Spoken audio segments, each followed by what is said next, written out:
Hey, it's RyFLVA. We are soon approaching March, and it looks like a great month for new games. We've got big games and small games and everything in between happening throughout the month, so I think it'll be a good one.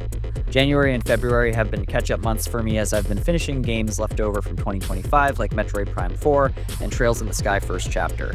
And besides Reanimal, which I played in its entirety over on my Twitch channel, this early chunk of the year has been excellent for getting through some of the backlog. March, though, has a lot of promising new releases, so I thought I'd share what I'm most looking forward to.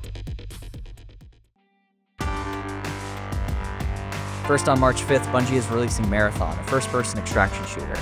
I've been seeing the hype build up for this one, and I, for one, am totally on board. Bungie, for those unaware, are the people behind Halo and Destiny, two first-person shooter series that I personally love. Marathon, however, started as a series of first-person shooters in the 90s on Mac and PC. The closest example to that gameplay is Doom, as there were a lot of similar games that genre and art style at the time, another example being Wolfenstein. I have limited experience with the original Marathon. I played a good majority of it sometime back in my teens, and since my gaming saga started after the 90s, it was Halo that dragged me into that overall universe.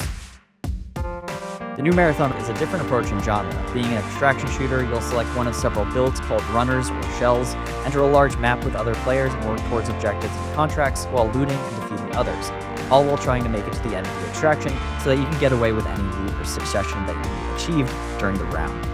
The interesting thing about extraction shooters is that if you die during the round, you lose your items and weapons you had, creating an intense risk-reward mechanic. I don't normally play these kinds of games, be it Tarkov or Arc Raiders, so I'm assuming that risk-reward will grow exponentially over time as I improve my runners and gain more and more powerful tools and equipment. There's always this sort of apprehensiveness I have about extraction shooters, but Marathon seems so inviting to me. I guess it does have something to do with my already baked-in appreciation for the property and lore.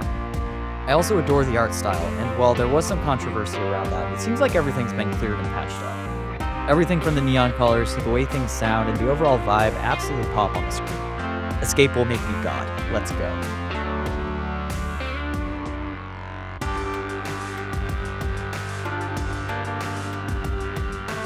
March 5th also sees the release of that weird Ditto Nightmare Pokemon title Pokopia, which, from its announcement, I wasn't all that jazzed up.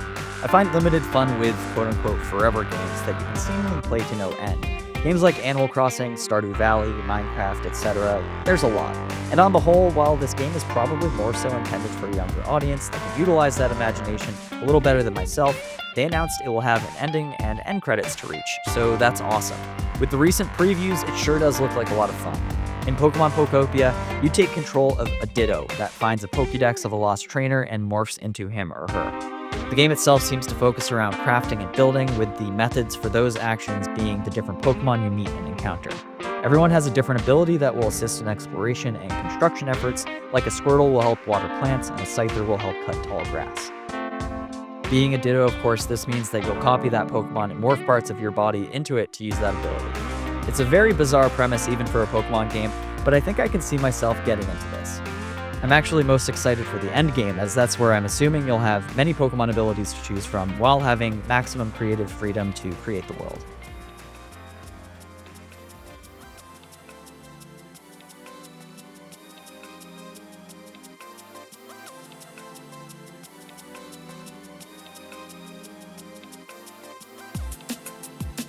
The next game, also on March 5th, is Nevergrave, The Witch and the Curse, and this comes from developer Frontside 180 and publisher Pocket Pair, the same publisher behind Palworld.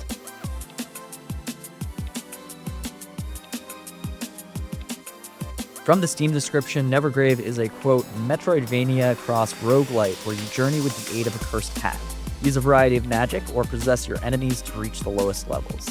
Bring back loot, build new facilities in your village, make a living, and strengthen yourself for the next battle. Sports up to 4-player multiplayer, end quote. I think if you saw this game, your first thought might be, oh wow, that looks a lot like Hollow Knight. And you're not wrong, the cartoon art style is very similar to not just the Hollow Knight series, but a lot of 2D Metroidvanias that have been released since Hollow Knight's original release. It seems to separate itself in a few ways though, one of which being the hat mechanic, which allows you to take control of an enemy, sort of like Super Mario Odyssey. Another way this game differentiates itself is by having roguelite elements. This means that throughout the levels, you'll be presented with a selection of temporary upgrades to assist in gameplay, whether it's a buff to your attack power or an increase to your health points. I think this looks like a lot of fun and a solid choice to pick for my Metroidvania cravings. Fatal Frame 2 Crimson Butterfly Remake is a remake of the original game that released in 2003 on PS2 and later on Xbox. It follows two sisters in an abandoned Japanese village, making their way through haunting ghosts and ghouls while using the main weapon of the game and series, the Camera Obscura, a photo camera with the ability to capture ghosts and fight them. This is actually a series that I've never played, but I've heard incredible things about. As a fan of horror and Japanese horror, Fatal Frame seems right up my alley. It's supposed to be one of the spookiest series in the genre, so I'm excited to see how far that goes and how spooked I'll get.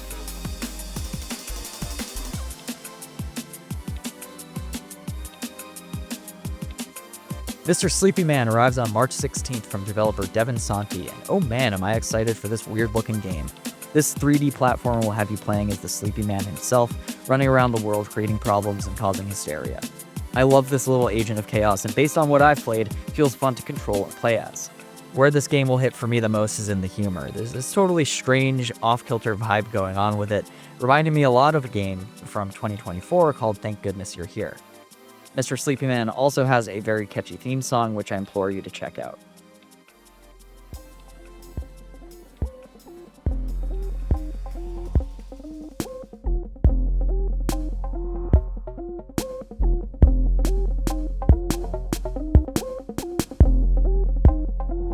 Crimson Desert. This is the big one. Crimson Desert is actually not a big game.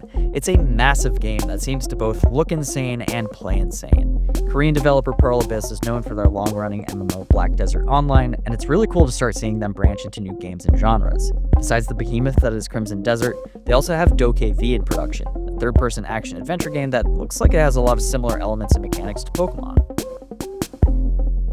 Crimson Desert, though, is an open-world third-person action-adventure game set in the medieval fantasy world of Pywell. You take control of one of three main characters, the one primary character being Cliff. Recently, it was announced that there will be two other main playable characters, but utilized more for side questing and world exploration, where Cliff's main focus will tie into the overall narrative and story. This game has seemed impossible from the get-go. ALBIS has introduced a game with deep mechanical density. From previews and overviews, the combat functions similar to that of a fighting game, mixing button inputs for epic combos.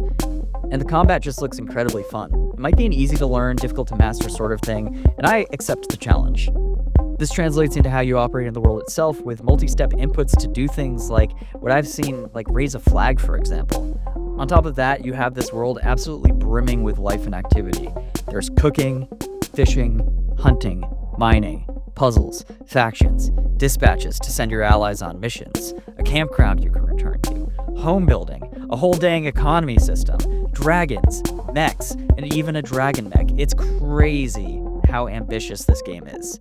There's even sky islands that look a lot like the ones from Tears of the Kingdom, adding basically a whole other game in the sky. Visually, Crimson Desert is jaw-dropping and looks incredible. Just look at the rain in this one shot. I think if this game fires accurately on all cylinders upon release, it's going to be one of the most talked about games of the year. It seems like one of those games that when I play it, it's going to be the only thing on my mind for the foreseeable future.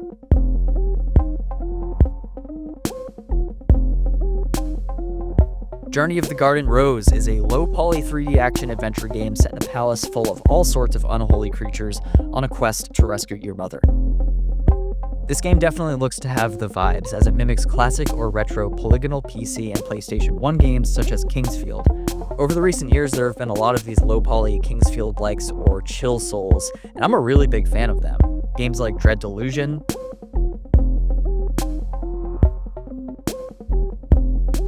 Lunacid,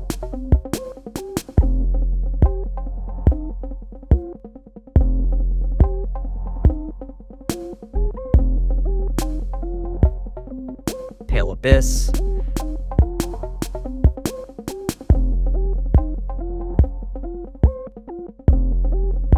and Pseudo Regalia all have this correlating inspiration and art style. Journey of the Garden Rose is actually the latest in developer Renegade Sector Games' catalog of titles. On their website, the dev's description states low-poly pulp action and action-adventure games. As I've recently stumbled upon this developer, I haven't yet had a chance to check out any of their other games, but they all have this similar quality in design and artistic direction, and I think that's wicked cool. Some of these games even include third-person shooters, which look like Space Harrier. Journey of the Garden Rose looks great, and I'm very happy to have randomly discovered this.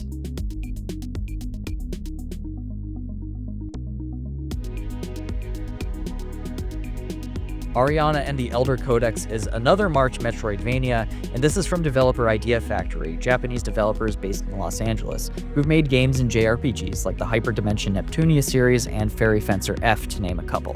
Ariana and the Elder Codex revolves around protagonist Ariana, a magic librarian who is tasked with repairing things called codices and using magic to uncover the library's secrets. I played the demo for this on Switch 2 and had a fun time using Ariana's magic abilities, spamming them in different combinations, and the gameplay and combat here feels great. I was really impressed by the enjoyment I got out of it. Also, I think the art style blends well with the gameplay. The use of particle effects within the spells is awesome. The characters in Ariana herself have a chibi anime look to them, and I like the mix of 3D against the 2D background art. A little bit of a longer wait for this as it comes out towards the end of the month, but after playing the demo, I'm absolutely putting this on my radar, and I'm looking forward to unlocking more spells and seeing how the build crafting works as you progress. Screamer is a hyper-artistic anime-inspired arcade racing game from developer Milestone SRL. This team is dedicated to racing games, and you've probably heard of and have probably played some of their games. They're behind racing franchises like MotoGP, Ride, Hot Wheels Unleashed, WRC, and SBK.